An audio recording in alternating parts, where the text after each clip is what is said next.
আসসালামু আলাইকুম। বিরিভিউজ ইনফোটেইনমেন্টে স্বাগত জানাচ্ছি আমি তাসনিম হোসাইন। জাতিগত সংঘাতে গত প্রায় ১.৫ বছর ধরে উত্তপ্ত ভারতের পূর্বাঞ্চলীয় রাজ্য মণিপুর। মাঝখানে কিছুদিন পরিস্থিতি শান্ত থাকলেও আগস্টের শেষ দিকে আবারও শুরু হয় সংঘাত। এবারে সংঘাতে অন্তত ৬ জনের মৃত্যু হয়েছে।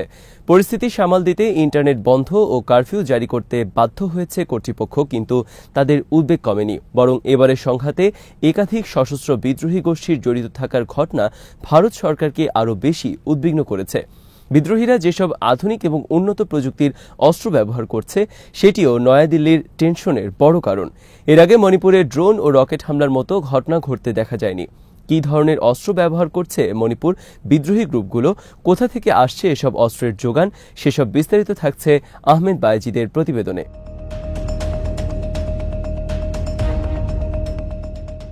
কয়েক ডজন সশস্ত্র মিলিশিয়া গোষ্ঠী সক্রিয় রয়েছে ভারতের উত্তর পূর্বাঞ্চলীয় রাজ্যগুলোতে। তাদের কেউ চায় ভারত থেকে স্বাধীন হতে, কেউ চায় স্বায়ত্তশাসন। ১৯৫০-এর দশক ও ৬০-এর দশকে ভারতের ওই অঞ্চলে বিচ্ছিন্নতাবাদের সূচনা।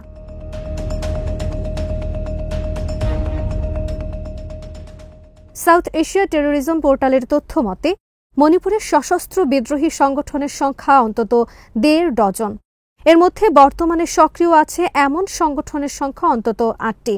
তবে এই হিসাবের বাইরে ছোট ছোট সংগঠন এবং এদের গ্রুপ উপগ্রুপ মিলে এই সংখ্যা কয়েক ডজনের বেশি। মূলত মণিপুরের ৩টি জাতিগোষ্ঠীর সদস্যদের মধ্যেই বিদ্রোহী সংগঠন রয়েছে।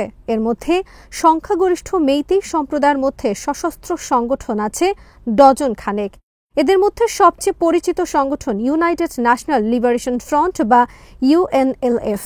Cookie National Army, Kuki Liberation Front সহ কুকি জাতিগোষ্ঠীর সশস্ত্র সংগঠনও ১ ডজনের বেশি। এর মধ্যে নাগা ও জমি জাতিগোষ্ঠীর মধ্যেও রয়েছে একাধিক সশস্ত্র সংগঠন।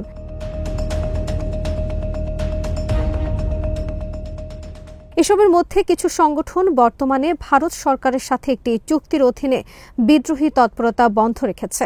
২০০৫ সালে ভারতীয় সেনাবাহিনীর সাথে একটি শান্তি চুক্তি করে কুকি মিলিশিয়ারা। এরপর ২০০৮ সালে একই ধরনের একটি ত্রিপক্ষীয় চুক্তি হয় ভারত সরকার, মণিপুর রাজ্য সরকার ও ২৫টি কুকি মিলিশিয়া সংগঠনের মাঝে। তবে এর মধ্যে এবারের সংঘাতে একাধিক সংগঠনের সংশ্লিষ্টতা পাওয়া গেছে।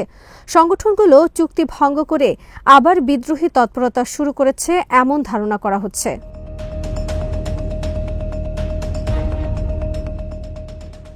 এবারের সংঘাতের যে দিকটি নয়াদিল্লিকে সবচেয়ে বেশি উদ্বিগ্ন করেছে সেটি হল বিদ্রোহীদের হাতে থাকা অত্যাধুনিক অস্ত্র। এইবারই প্রথম ড্রোন ও রকেট হামলা চালিয়েছে বিদ্রোহীরা। এছাড়া তাদের হাতে বিভিন্ন দেশে তৈরি উন্নত রাইফেল, মেশিনগান, রকেট লঞ্চার সহ বিভিন্ন অস্ত্র আছে এমন তথ্য পাওয়া গেছে। বিদ্রোহীদের প্রকাশিত বিভিন্ন ভিডিওতে দেখা গেছে এসব অস্ত্র। এছাড়া গত ১.৫ বছরে মণিপুরে আইনশৃঙ্খলা বাহিনী বিভিন্ন অভিযানে যেসব অস্ত্র উদ্ধার করেছে সেগুলোর মধ্যেও ছিল বিদেশি অস্ত্র।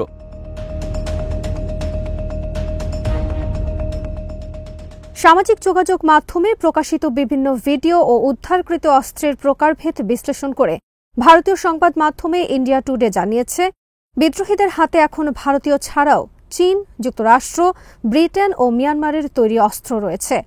এমন সব অস্ত্র যেগুলো সাধারণত ভারতীয় নিরাপত্তা বাহিনী ব্যবহার করে। এর মধ্যে রয়েছে AK-47 INSAS 7.62 self loading rifle. এসব অস্ত্র ইসাপুরে ভারত সরকারের কারখানায় উৎপাদন করা হয়।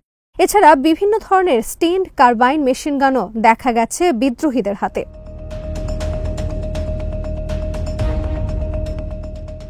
ভারতের নিজস্ব তৈরি কিছু অস্ত্র রয়েছে বিদ্রোহী গ্রুপগুলোর কাছে। তার মধ্যে একটি ঘটক রাইফেল।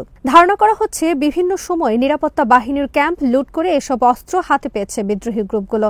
তবে বিদ্রোহীদের কাছে দেখা গেছে M4 কার্বাইনের মতো উন্নত অস্ত্র। এই অস্ত্রটি যুক্তরাষ্ট্রের সেনা, নৌ ও বিমান বাহিনীর সদস্যরা ব্যবহার করে। এছাড়া যুক্তরাষ্ট্রের উদ্ভাবিত MR-15, M16 semi automatic rifle এবং জার্মানির উদ্ভাবিত হেকলার ও কোচ রাইফেল রয়েছে তাদের সংগ্রহে। আছে চীনের তৈরি AK-56 রাইফেল, মিয়ানমারের MK3, ব্রিটেনের MK5 রাইফেল।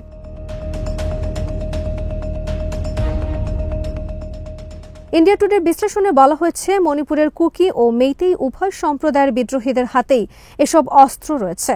প্রকাশিত ভিডিও ও ছবি বিশ্লেষণ করে আরও যেসব অস্ত্রের ধারণা পাওয়া গেছে তার মধ্যে রয়েছে বিভিন্ন ধরনের হ্যান্ড গ্রেনেড ও মর্টার বোমা। এছাড়া আছে স্থানীয়ভাবে তৈরি মর্টার ছোড়ার পাইপ।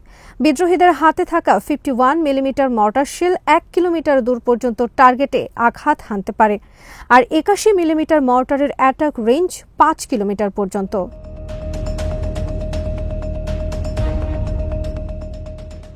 ভারত সরকারকে উদ্বিগ্ন করার মতো খবর আরও আছে।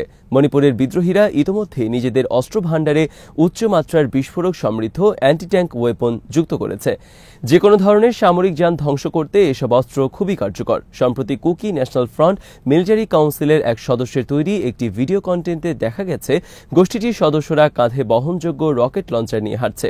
মণিপুরের চূড়াচাঁদপুর জেলার একটি পাহাড়ে ধারণকৃত ওই ভিডিওটি চলতি বছরের মে মাসের। এই ধরনের লঞ্চার থেকে সাধারণ আরপিজি বা রকেট প্রোপেলড গ্রেনেড ছোড়া হয়।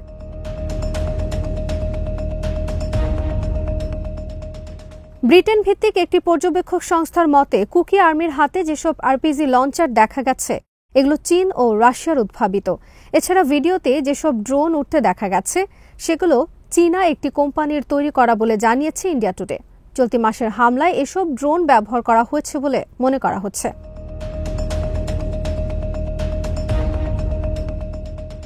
এসব অস্ত্র মণিপুরের বিদ্রোহীরা কোথায় থেকে পাচ্ছে সেটি সবসময় একটি বড় প্রশ্ন। আরেকটি উত্তর হচ্ছে, বিভিন্ন সময় এসব বিদ্রোহী গোষ্ঠীগুলো নিরাপত্তা বাহিনীর ক্যাম্প ও থানা লুট করেছে, যে কারণে ভারতের উৎপাদিত ভারতীয় বাহিনীর ব্যবহৃত প্রচুর অস্ত্র তাদের কাছে আছে। এছাড়াও ভারতের প্রচলিত নয় এমন অস্ত্রগুলো হয়তো গোপনে বিদেশি উৎস থেকে সংগ্রহ করেছে গোষ্ঠীগুলো।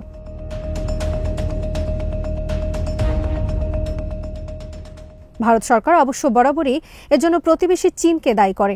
মিয়ানমারকে দায়ী করা হয় নয়াদিল্লির পক্ষ থেকে। 2020 সালের নভেম্বরে ভারতীয় সংবাদ মাধ্যম দ্য প্রিন্টের এক রিপোর্টে ভারতীয় কর্মকর্তাদের বরাত দিয়ে বলা হয়, মিয়ানমারের পশ্চিমাঞ্চলে সক্রিয় দুই বিদ্রোহী সংগঠন ইউনাইটেড ওয়াস্টেড আর্মি এবং আরাকান আর্মি ভারত সীমান্তে চীনা প্রক্সি হিসেবে কাজ করছে। এই দুটি সংগঠন ভারতের উত্তর পূর্বাঞ্চলীয় বিদ্রোহীদের অস্ত্র সরবরাহ এবং তাদের আত্মগোপনের সুযোগ করে দিচ্ছে।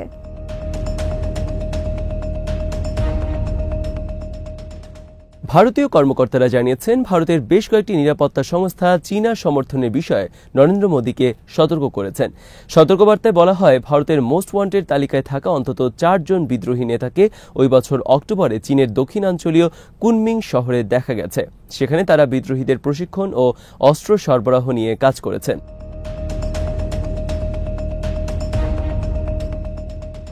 চীনের কুনমিং শহরে মণিপুরের যে 4 জন বিদ্রোহী নেতাকে দেখা গেছে তার মধ্যে রয়েছেন 3টি নাগা বিদ্রোহী গোষ্ঠীর নেতা, যারা পৃথক ভূখণ্ডের জন্য ভারতের বিরুদ্ধে লড়াই করছে।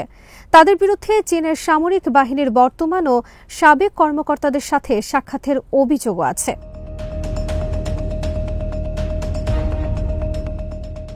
মিয়ানমারের সীমান্তে বিদ্রোহী গোষ্ঠীগুলোর তৎপরতার বিষয়ে ভারতের উদ্বেগ নতুন নয়, যে কারণে 2020 সালে মিয়ানমার সীমান্ত এলাকায় বাড়তি কয়েক হাজার সেনা পাঠায় নয়াদিল্লি।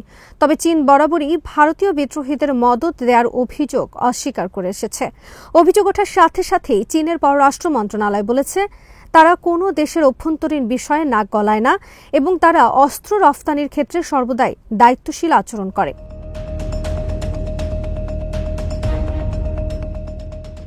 মিয়ানমার ভিত্তিক ইউনাইটেড ওয়াস্টেড আর্মিও ভারতীয় বিদ্রোহী গ্রুপগুলোর সাথে কোনো সম্পর্কের কথা অস্বীকার করেছে।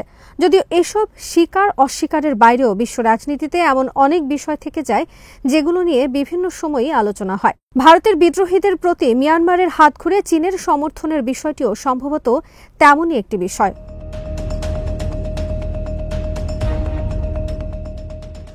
অনেক বিশ্লেষক মনে করেন, 1960 ও 70-এর দশকে চীন ভারতীয় মিলিশিয়াদের যতটা সহযোগিতা করত তার পরিমাণ এখন অনেকটাই কমে এসেছে। শুরুর দিকে পাকিস্তান এসব বিদ্রোহীদের সমর্থন দিত বলে অনেকে মনে করেন। এরপর এর সাথে যুক্ত হয় চীন।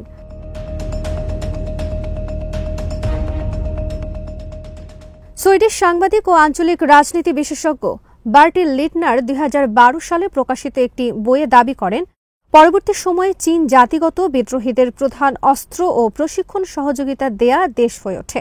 তিনি বলেন, আজকের দিনে চীন সরকার প্রকাশ্যে তাদের সহযোগিতা না করলেও এসব গোষ্ঠী চীনা অস্ত্রের কালোবাজারে ঠিকই প্রবেশাধিকার পাচ্ছে, আর এভাবে হয়তো তারা সংগ্রহ করছে আধুনিক সব সমরাস্ত্র।